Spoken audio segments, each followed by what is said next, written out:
अब मैं पहुंच गया हूं श्री प्रसन्न आंजनेय टेम्पल में। तिरुपति बालाजी का वास्तविक नाम श्री। मैंने भगवान को चढ़ाने के लिए नारियल और सामान की सुरक्षा जांच हो गई है। ये वीडियो नहीं बालाजी का बुलावा है। अगर ये वीडियो आप देख रहे हो तो समझ लो तिरुपति बालाजी ने आपको भी बुलाया है। ना कोई प्लानिंग थी ना कोई तैयारी, फिर भी मैं सब छोड़कर चल पड़ा तिरुपति बालाजी के दरबार में। ये वीडियो सिर्फ एक ट्रेवल ब्लॉग नहीं, एक आध्यात्मिक सफर है जहाँ हर एक कदम पर सिर्फ दर्शन नहीं बल्कि एक अनुभव मिलेगा जो आपकी रूह को छू जाएगा। तैयार हो जाए मेरे साथ इस भक्ति पथ पर चलने के लिए जहाँ हर एक पल एक आशीर्वाद के समान है। बालाजी के दर्शन से पहले माँ पद्मावती का दर्शन और आशीर्वाद जरूरी होता है, क्योंकि जब तक माता की अनुमति नहीं मिलती है बालाजी भी दर्शन नहीं देते हैं। यही है माँ का मंदिर श्री पद्मावती अंबारी। यहाँ की हवा में भी ममता है और हर वक्त की आंखों में सिर्फ श्रद्धा है। यह वही जगह है जहाँ माँ पद्मावती ने प्रकट होने से पहले तपस्या की थी। कहते हैं कि इस जल को देखने भर से ही मन शांत हो जाता है और उसका भाग्य खुद ब खुद बदल जाता है। यहाँ का हर एक कण हर बूंद एक कथा कहती है, एक आशीर्वाद देती है। अगर ध्यान से देखो तो शायद माँ की झलक भी महसूस होगी। माँ पद्मावती के दर्शन करने के बाद अब हम चलते हैं भगवान तिरुपति के दर्शन के लिए। अगर आप भगवान का दर्शन पैदल चलकर करने वाले हैं तो यात्रा के प्रारंभ में नारियल चढ़ाना ना भूलें। मैंने भगवान को चढ़ाने के लिए नारियल और फूल ले लिया है। अब चलते हैं भगवान की पूजा करते हैं और अपनी यात्रा को प्रारंभ करते हैं। यात्रा को चालू करने से पहले नारियल चढ़ाया जाता है। तो जैसा कि आप लोगों ने देखा कि मैंने नारियल चढ़ाया और पूजा अर्चना किया, तो चलिए अब हम लोग इस यात्रा को प्रारंभ करते हैं और आप लोग को इस रोमांचक सफर पे लेकर चलते हैं। बालाजी के मंदिर जाते वक्त रास्ते में अचानक एक ऐसी जगह दिखी जहां गौ माता की पूजा हो रही थी। और यकीन मानी ऐसी प्यारी प्यारी गाय मैंने पहले कभी नहीं देखी। छोटी छोटी सफेद जैसे चांद की परछाई, बिल्कुल परी जैसे दिखने वाली गायें जिनके पास जाते ही मन शांत हो गया और दिल भी पिघल गया। कहते हैं जहां गौ माता की सेवा होती है वहां खुद लक्ष्मी वास करती हैं। और यहाँ हर वक्त पहले गाय की पूजा करता है फिर मंदिर में प्रवेश करता है।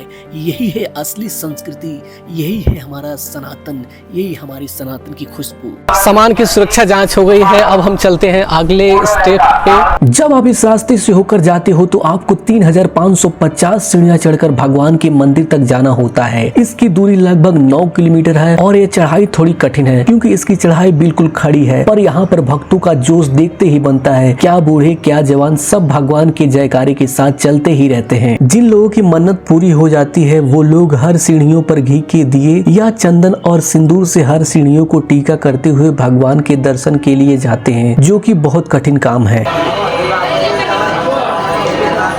2000 स्टेप तक चढ़ाई थोड़ी कठिन है, लेकिन उसके बाद जैसे ही आप आगे बढ़ते हो ये चढ़ाई थोड़ी आसान हो जाती है। बगल में से आपको कभी हिरण बंदर देखने के लिए मिल जाएंगे। कभी कभी यहाँ पे जंगली जानवर भी आ जाते हैं जैसे शेर हो गए। अब मैं पहुँच गया हूँ श्री प्रसन्न आंजनेय टेम्पल में, जो कि भगवान हनुमान को समर्पित है। यहाँ पे आप भगवान हनुमान का पूजा अर्चना और उनका आशीर्वाद ले सकते हैं।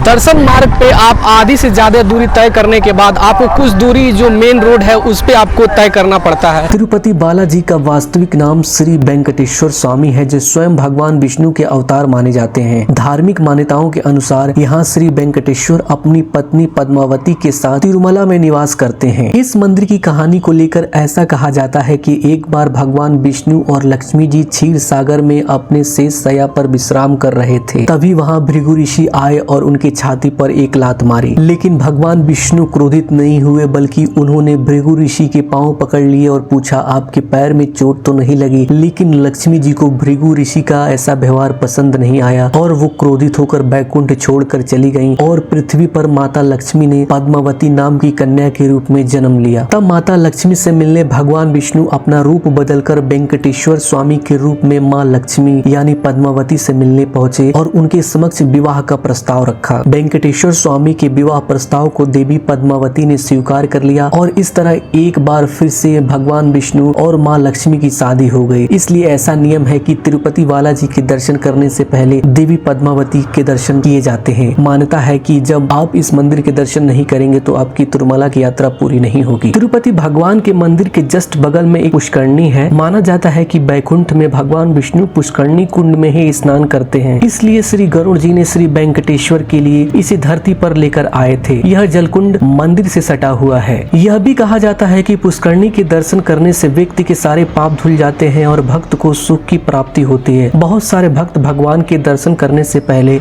यहाँ स्नान करते हैं और फिर दर्शन के लिए जाते हैं। भगवान का दर्शन बहुत अच्छी तरीके से हो गया था। दर्शन करने के लिए मुझे 6 घंटे का समय लगा था और मैं आप लोग को बताता चलूँ कि जब आप लाइन में लगोगे दर्शन करने के लिए तो बीच बीच में आपको प्रसाद भी दिया जाता है और वहाँ पे बहुत सारी फैसिलिटीज़ होती है, जैसे कि आप प्यास लगी है तो आप पानी पी सकते हैं, टॉयलेट की भी वहाँ सुविधा होती है। तो आप जैसे ही लाइन में लगते हैं तो वहाँ पे आपको कोई दिक्कत नहीं होने वाली है।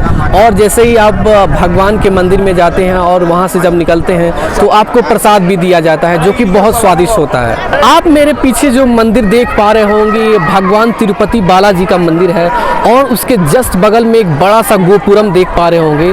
उस गोपुरम के शिखर पे 7 सोने के कलश हैं जो कि देखने में बहुत सुंदर, बहुत अद्भुत है। मैं आप लोग को बताता चलूं कि दक्षिण भारत में गोपुरम मंदिर का प्रवेश द्वार होता है। मैं अभी अन्न प्रसाद करने के लिए बैठ चुका हूँ। जैसा कि देख पा रहे होंगे थाली है।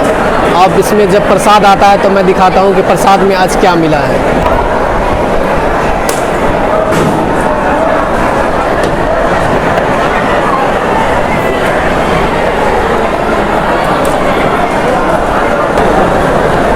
तो प्रसाद में आज खिचड़ी मिला है, तो चलिए प्रसाद को खाते हैं।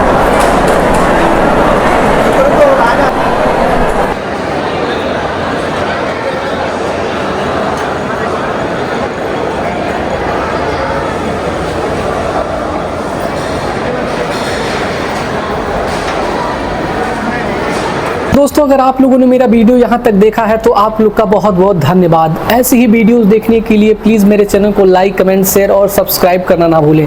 तो चलिए मिलते हैं नेक्स्ट वीडियो में, तब तक आप अपना ख्याल रखें। जय हिंद।